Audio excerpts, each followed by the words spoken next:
Imagina que tienes 83 años, que llevas más de 6 décadas siendo lo que eres, una de las personas más famosas que han pisado este planeta, el hombre cuya firma musical ha sido la banda sonora de generaciones enteras. Podrías sentarte a descansar, podrías simplemente existir, cobrar los royalties, ser leyenda y dejar que el tiempo te cubra de gloria.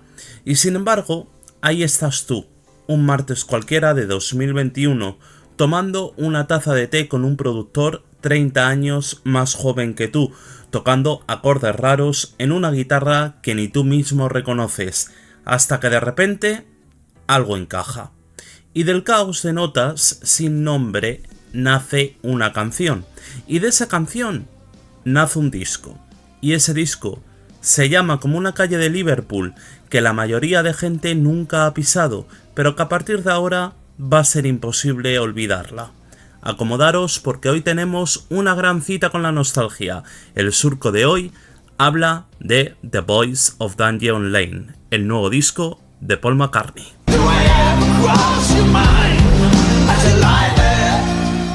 Para entender este disco hay que entender primero el lugar del que habla, y ese lugar no es precisamente Abbey Road, es Peak, Liverpool, década de los 40, una ciudad que a finales de la Segunda Guerra Mundial estaba literalmente destrozada. Liverpool fue el segundo objetivo más bombardeado de todo el Reino Unido durante el Blitz, solo por detrás de Londres. Los aviones alemanes lanzaron sus bombas noche tras noche entre 1940 y 1941, y cuando por fin callaron los motores, lo que quedó fue una ciudad de escombros, de huecos donde antes había casas, de gente que salía a la calle por la mañana sin saber si el vecino de enfrente seguiría vivo o no.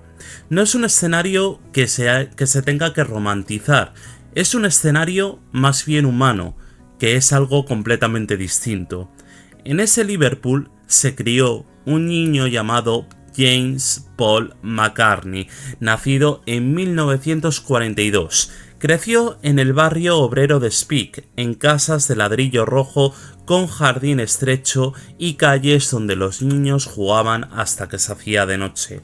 Su padre, Jim McCartney, era vendedor de algodón, hombre práctico, trabajador, de esa generación que no decía te quiero con palabras, sino con la certeza de que habría comida encima de la mesa.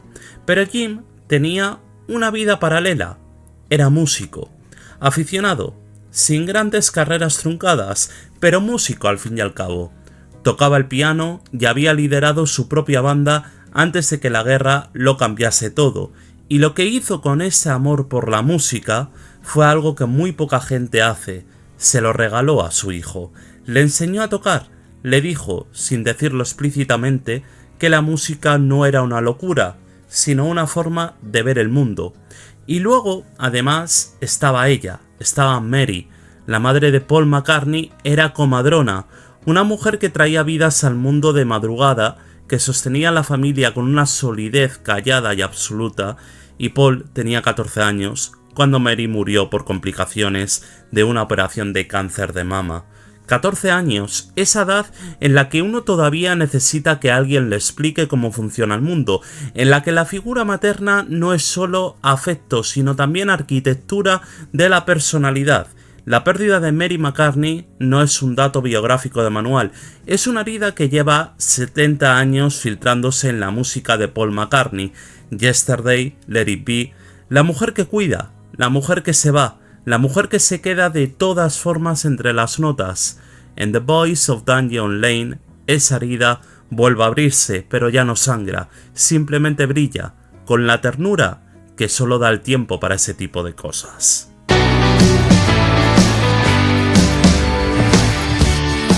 Hay una señal de tráfico en Liverpool que ha desaparecido y reaparecido más veces en los últimos meses que cualquier otra en la historia de la ciudad.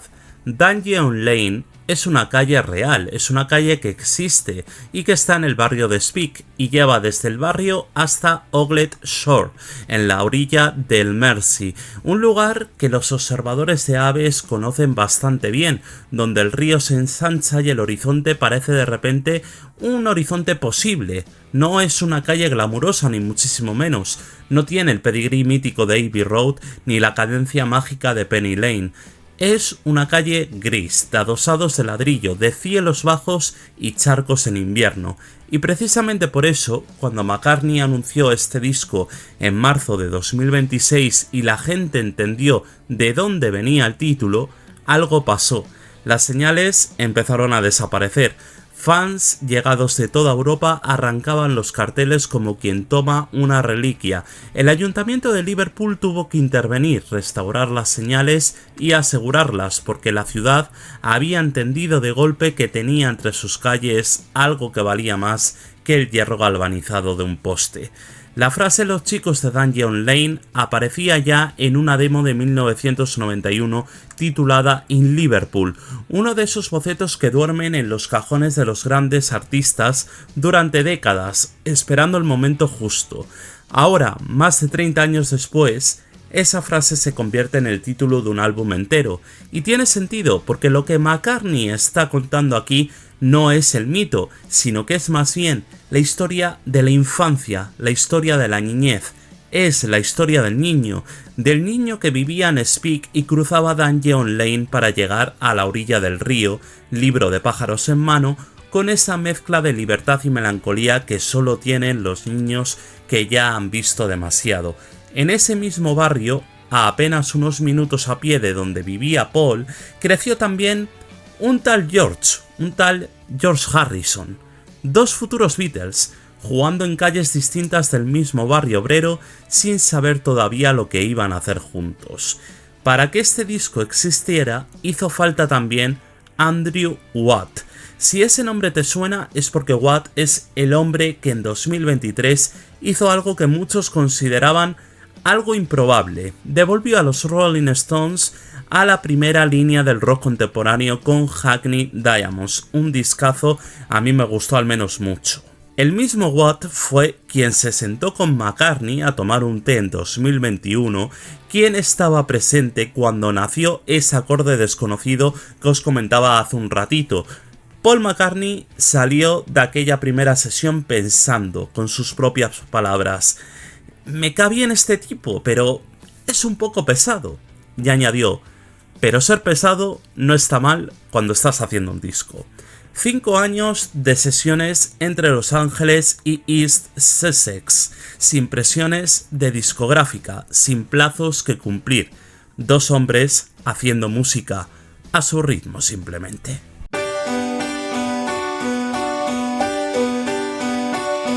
The Boys of Dungeon Lane se publicó el 29 de mayo de 2026 bajo Capitol Records y ya os lo recomendamos en la pestaña de comunidad.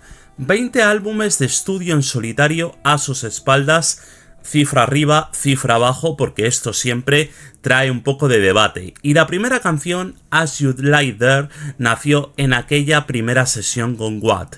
Es íntima, experimental, con McCartney tocando casi todos los instrumentos él solo, desde el bajo hasta el harpsicordio.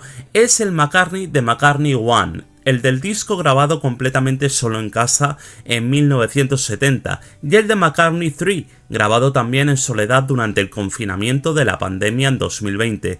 Es el mismo, pero con 50 años más de vida encima. Pero el mundo no conoció este álbum por la primera canción, lo conoció por la tercera, por el single. Days We Left Behind llegó en marzo de 2026 como single de presentación y fue el primer fotograma de lo que estaba por venirse en lo que es la discografía de Paul McCartney. Es una balada de guitarra acústica y piano, y la letra hace algo que muy pocos se atreven a hacer cuando llevan décadas siendo legendarios. Son vulnerables sin disimulo. McCartney canta sobre los días que ya no volverán, sobre las calles que huelen igual aunque uno lleve décadas sin pisarlas, sobre los chicos de Dungeon Lane en la orilla del Mersey. y en el centro de la canción aparece Forlin Road, la calle donde él vivía de adolescente, donde se escribieron los primeros acordes que cambiarían la historia de la música. Nos encontramos en Forlin Road y escribimos un código secreto que nunca sería pronunciado. Eso es lo que dice la canción. No hace falta que diga el nombre de la otra persona. Hay canciones que citan a los muertos en voz bajita, susurrándolos, sin necesidad de nombrarlos, y precisamente duelen más por eso. El momento histórico del disco llegó con el segundo single, Home to Us. Es el primer dueto vocal completo entre Paul McCartney y Ringo Starr en más de 60 años de historia compartida. Pensadlo dos veces. Dos hombres que se conocieron de adolescentes en Liverpool, que subieron juntos al escenario del Cavern cuando el Cavern era solo un sótano húmedo con tuberías en el techo, que estuvieron juntos cuando la música popular cambió para siempre y nunca, en todos esos años, habían grabado una canción con sus dos voces al frente. Habían tocado juntos, sí, incluso en directo. Habían colaborado en 1000 formatos distintos. Pero esto, una canción de los dos, cantando como protagonistas, era algo que no había existido nunca. La canción tiene también las voces de Chrissy Hinde y de Charlene Spiteri como coros, y Ringo toca la batería como él solo sabe, sin adornos, exactamente haciendo lo necesario y lo justo, porque seamos sinceros, Ringo nunca ha sido un batería explosivo ni muy técnico. Pero lo que te detiene cuando escuchas Home to Us no es la producción, aunque ayude bastante, es lo que hay entre las dos voces. Cuando Paul y Ringo cantan juntos en esta canción, también están cantando por John, también están cantando por George. Están cantando sobre lo que significa sobrevivir a todo lo que sobrevivieron y seguir aquí y reconocerse el uno al otro como alguien de casa. Dos hombres en sus 80 años, los dos últimos, cantando precisamente una canción que suena nostálgica como la que más. Más adelante en el disco aparece Salesman Saint, y aquí es donde McCartney hace algo que ningún álbum suyo había hecho de manera tan directa. Le dedica una canción completa a su padre, Jim McCartney, el vendedor de algodón que soñó con ser músico. El hombre que le enseñó a tocar el piano no porque creyera que su hijo iba a ser famoso, sino porque la música era para él una forma de dignidad. Mi padre era un vendedor. Mi padre era un santo. Esa tensión entre las dos palabras de la canción lo dice todo. Alguien que nunca llegó a donde quería, pero que plantó en silencio la semilla del que sí llegó. La canción tiene una trompeta que casi suena a despedida, y esa melancolía serena de quien agradece algo que ya no puede ser correspondido. Luego está el final, y el final es Mama Gets By. Mamá se las arregla mientras papá se destruye. Así canta McCartney en la última pista del álbum. Es el ADN de Eleanor Rigby 60 años después, la mujer fuerte y callada que sostiene todo mientras el mundo a su alrededor se tambalea. Aunque McCartney ha dicho que es un vuelo de fantasía, cualquiera que sepa quién fue Mary McCartney, y ahora también lo sabéis por si no lo sabíais, por lo que he dicho anteriormente, entiende que hay una memoria concreta detrás de cada acorde de esta canción. La canción cierra el disco con una lentitud que es deliberada, casi cinematográfica, como si McCartney se asegurara de que antes de que la música se apague, el retrato quede fijo para siempre.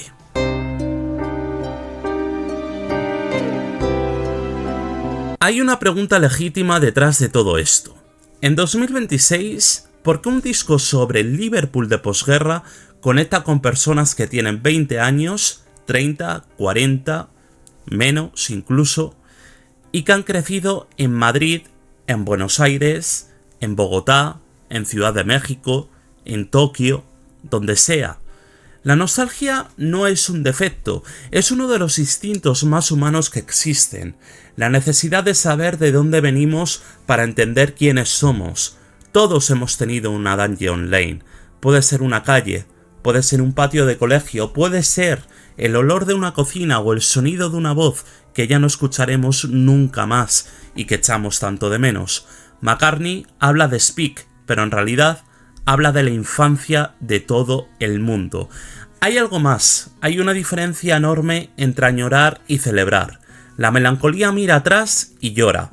La gratitud mira atrás y dice, esto pasó, fue real y nadie puede quitármelo.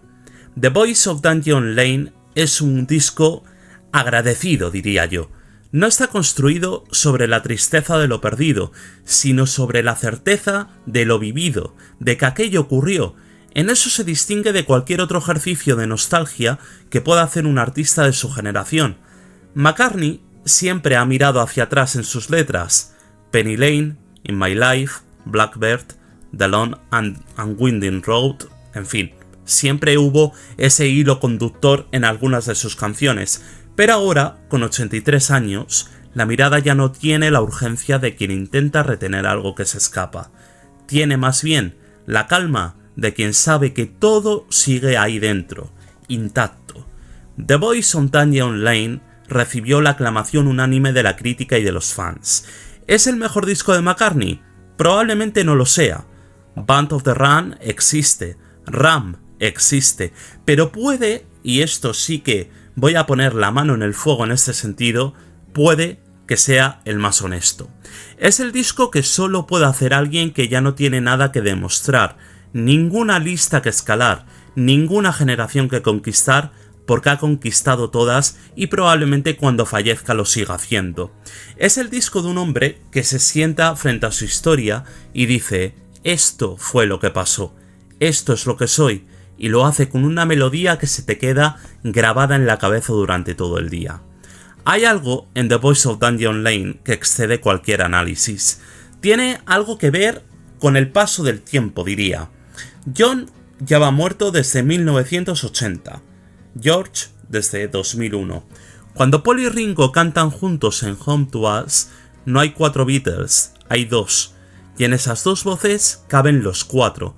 En ese sentido, este no es solo un nuevo álbum en solitario de Paul McCartney, es un acto de presencia, una manera de decir, seguimos aquí, la música no tiene fecha de caducidad. Dungeon Lane sigue estando en Speak. El Ayuntamiento de Liverpool ha puesto señales nuevas, bien ancladas en esta ocasión, y en esa calle gris, de adosados de ladrillo rojo, que lleva desde el barrio hasta la orilla del Mersey, todavía se puede imaginar a un niño con un libro de pájaros bajo el brazo, escuchando algo que nadie más escucha todavía, mirando el río fijamente y perdiéndose entre sus sueños de juventud o de infancia. Ese niño lleva décadas siendo uno de los más grandes músicos que ha dado la historia y acaba de grabar su disco más pequeño, más íntimo y también el más verdadero, el más honesto. Este ha sido el surco de hoy, nos vemos en la próxima. ¡Adiós!